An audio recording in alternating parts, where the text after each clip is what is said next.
नमस्कार दोस्तों, मैं हितेश स्वदेशी, x senior laboratory technician, ministry of health, Oman. आज मैं इस वीडियो में आपको ब्लड शुगर लेवल और उसको कैसे मेजरमेंट करते हैं उसके बारे में जानकारी दूंगा। ब्लड शुगर या ब्लड ग्लूकोज हमारे शरीर में कैसे बनते हैं। हम जो डेली खाना खाते हैं, दररोज खाना खाते हैं, उसमें अनाज, सब्जी, फल, मिल्क होता है, उसमें कार्बोहाइड्रेट होता है। वो कार्बोहाइड्रेट डाइजेशन के बाद फ्रुक्टोज और ग्लूकोज जैसे शुगर में कन्वर्ट होता है। उसमें ग्लूकोज है, वो मेन शुगर है जो हमारे स्मॉल इंटेस्टाइन में से ब्लड में जाती है।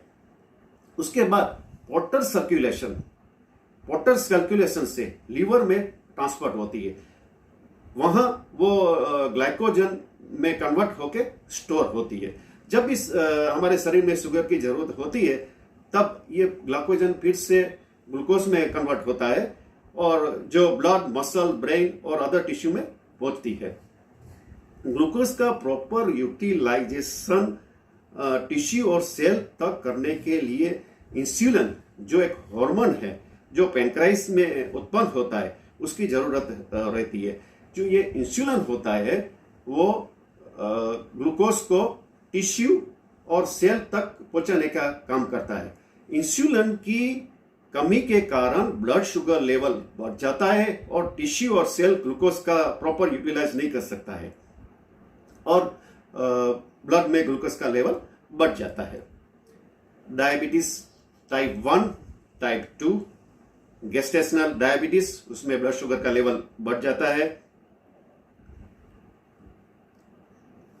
एंडोकार्डियन कंडीशन, इंसुलिन रेजिस्टेंस सिंड्रोम में पर ब्लड शुगर का लेवल बढ़ जाता है।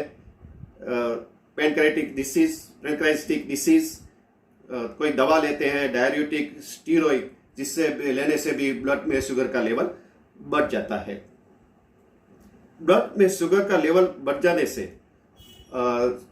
तनाव, सुबह में थकावट रहती है, लगातार पेशाब आता है, सर में दर्द रहता है, बार बार हमको प्यास लगती है, आंखों की रोशनी धुंधली हो जाती है, हमारा ध्यान बराबर केंद्रित नहीं होता है और हमारा वजन घटने लगता है। ब्लड शुगर लेवल ज्यादा समय तक हाई रहने से, अच्छी तरह कंट्रोल न करने से हमारी जो ब्लड की वेसल होती है वो डैमेज होती है, जो ब्लड सप्लाई ऑर्गन तक नहीं कर सकती है। इससे हार्ट डिसीज, ब्रेन में स्ट्रोक का रिस्क, किडनी डिसीज, विजन में प्रॉब्लम्स, नर्व प्रॉब्लम्स और स्किन प्रॉब्लम होता है। स्किन में दाग आते हैं, छाले आते हैं, ड्राई स्किन रहती है और स्किन में इन्फेक्शन का खतरा बना रहता है। डायबिटीज अनकंट्रोल वाले पेशेंट होते हैं, उसमें इम्यूनिटी कमजोर हो जाती है। जैसे हम जानते हैं कि अभी कोविड-19 इन्फेक्शन, जो अनकंट्रोल डायबिटीज वाले हैं, उसमें ये इन्फेक्शन ज्यादा दिखाई दिया है और ये सीरियस कंडीशन तक पहुंच गया है। कोविड-19 सीरियस कंडीशन तक पहुंच गया है। अभी म्यूकोरमाइकोसिस या ब्लैक फंगस में भी जो अनकंट्रोल वाले शुगर वाले व्यक्ति है, उसमें ये इन्फेक्शन जल्दी हो जाता है। तो ब्लड शुगर की normal value age, sex, pre diabetic, diabetic, different laboratory method पे डिपेंड रहती है। नॉर्मल इंडिविजुअल पर्सन में FBS, फास्टिंग ब्लड शुगर, 8 से 10 आवर्स तक फास्टिंग रहने के बाद करने से उसकी नॉर्मल वैल्यू 60 to 100 मिलीग्राम पर डी है, या SI यूनिट में 3.3 to 5.6 मिलीमोल पर लीटर होती है। प्री डायबिटिक, जिसको इम्पायर फास्टिंग ब्लड शुगर कहता है, उसकी नॉर्मल वैल्यू 100 to 125 मिलीग्राम पर डेसीलीटर या SI यूनिट में 5.6 to 6.9 मिलीमीटर होती है। रैंडम ब्लड शुगर, कोई भी टाइम पर हम शुगर चेक करते हैं, तभी उसकी नॉर्मल वैल्यू 80 to 160 मिलीग्राम पर डेसीलीटर या SI यूनिट में 4.5 to 8.9 मिलीमीटर होती है। PPBS, खाने के बाद 2 घंटे के बाद हम शुगर चेक करते हैं, पोस्ट प्रेंडियल ब्लड शुगर, उसकी नॉर्मल वैल्यू 140 मिलीग्राम पर डेसीलीटर से नीचे होनी चाहिए। SI यूनिट में 7.8 मिलीमोल पर लीटर से नीचे होनी चाहिए।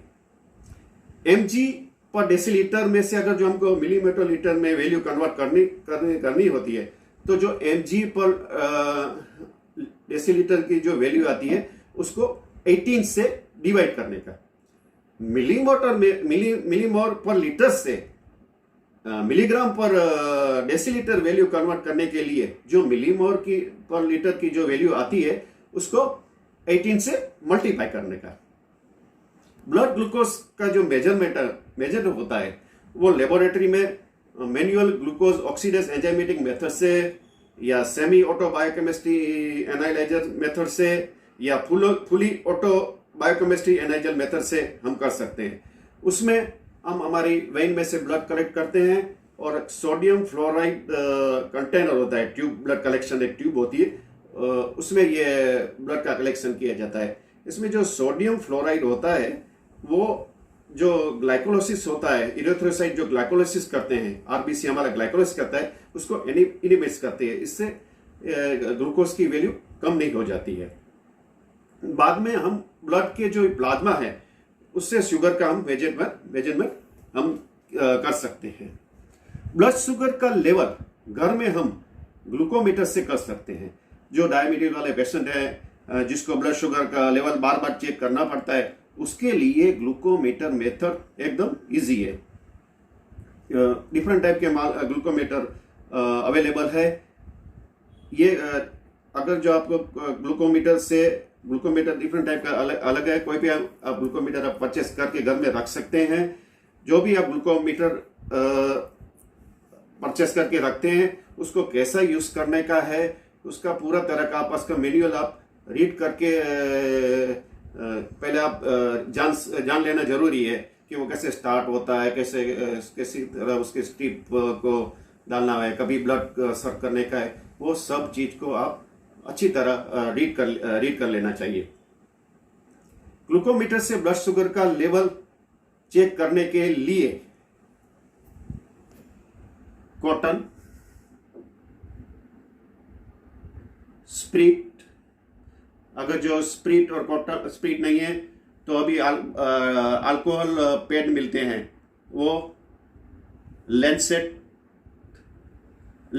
ये मेरे पास है। वो इसमें कोई डिवाइस की जरूरत नहीं रहती है, हम डायरेक्ट इससे प्रिक कर सकते हैं। अगर तो दूसरा एक लेंसेट आता है जिसमें हम एक डिवाइस होता है, वो डिवाइस में हम प्रिकर को ये लेंसेट को हम फीड करके तैयार रख सकते हैं। बाद में ग्लूकोमीटर का कोड, ब्लड शुगर की स्ट्रिप और ग्लूकोमीटर, ये सब पहले एकदम रेडी रखने का। बाद में अपना हाथ है वो पूरी तरह साबुन से सफाई करके रखने का। अगर जो आपके पास स्प्रिट या अल्कोहल स्वैब नहीं है तो भी आप साबुन से हाथ धोकर साफ सफाई करके रख सकते हैं, तो भी कोई मुश्किल नहीं है। पहले आप अपना जो ग्लूकोमीटर है उसको एकदम सेट करके रख दीजिए। मेरे पास जो ये ग्लूकोमीटर है वो है फ्रीस्टाइल ऑप्टिमम एच। उसमें एक कोड आता है, ये कोड आता है। हर स्ट्रिप का जो पैकेट होता है 25-50 स्ट्रिप का, उसके साथ एक ऐसा कोड आता है। ये कोड जो होता है उसको पहले ये जो ग्लूकोमीटर है उसमें ऐसा इंसर्ट करने का।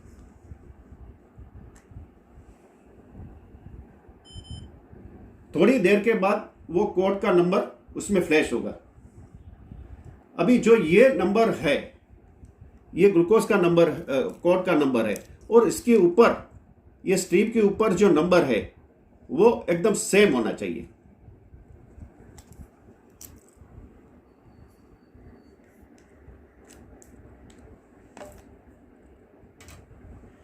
बाद में आप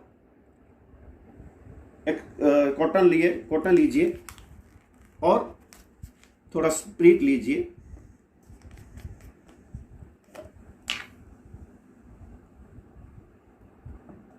और अपनी जो फिंगर है उसको स्पीड से ऐसा क्लीन कर दीजिए। आपके पास अगर जो अल्कोहल पैड है तो अल्कोहल पैड से भी आप स्पीड से क्लीन कर दीजिए। बाद में जो स्प्रिट है उसको थोड़ा इवापोरेट होने दीजिए। बाद में ये जो हमारा ये फिंगर है उसको थोड़ा स्क्वीज कीजिए। ये स्क्वीज करने से हमारा ये ब्लड का फ्लो हो ये एकदम फ्री आएगा और ब्लड एकदम फ्री आएगा। बाद में उसको ऐसा होल्ड करके ये जो साइड है, ये साइड है फिंगर की, उसके ऊपर ऐसा प्रिक करने का। जो ये फर्स्ट ड्रॉप है उसको वाइप कर देने का। बाद में ये जो शुगर की जो स्ट्रिप है उसका ये जो ब्लैक निशान है इधर, उसको ऐसी तरह इंसर्ट कर देने का।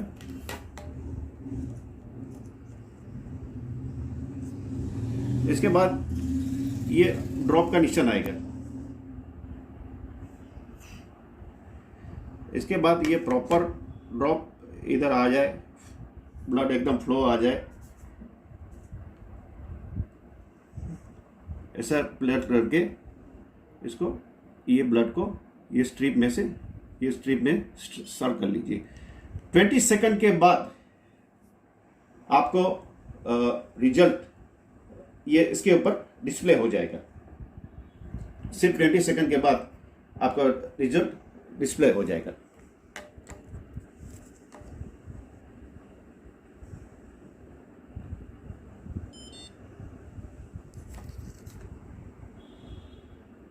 अभी मेरा जो ये ब्लड का रैंडम ब्लड शुगर है तो उसका रिजल्ट अभी 6.6 मिलीमीटर है, मिलीमोल पर है, जो एकदम नॉर्मल है। जैसे हम जानते हैं कि रैंडम ब्लड शुगर की वैल्यू 4.5 टू 8.9 मिलीमोल है। अगर जो इसको mg पर dl में से कन्वर्ट करना है तो उसको मल्टीपल बाय 18 कर देने का। हम जब पंक्चर करते हैं तो ये जो ब्लड का फ्लो होता है वो एकदम फ्री होना चाहिए, इसमें फ्लूइड नहीं होना चाहिए। अगर जो फ्लूइड होगा तो उसका रिजल्ट एकदम बराबर नहीं आएगा। उसके बाद आप ये कॉटन से ये आपका ये जो ये हाथ है उसमें ये कॉटन लेके उसको ब्लश कर दीजिए। अपनी स्ट्रिप है इसमें से वो स्ट्रिप निकाल दीजिए।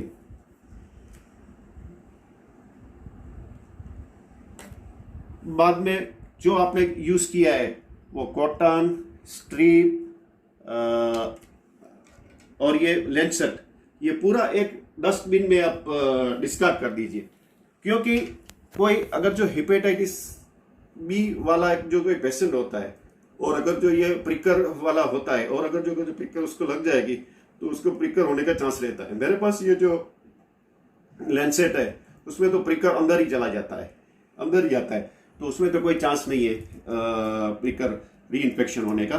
तो ये सब पूरी तरह हमको डस्टबिन में डिस्कार्ड कर देने का।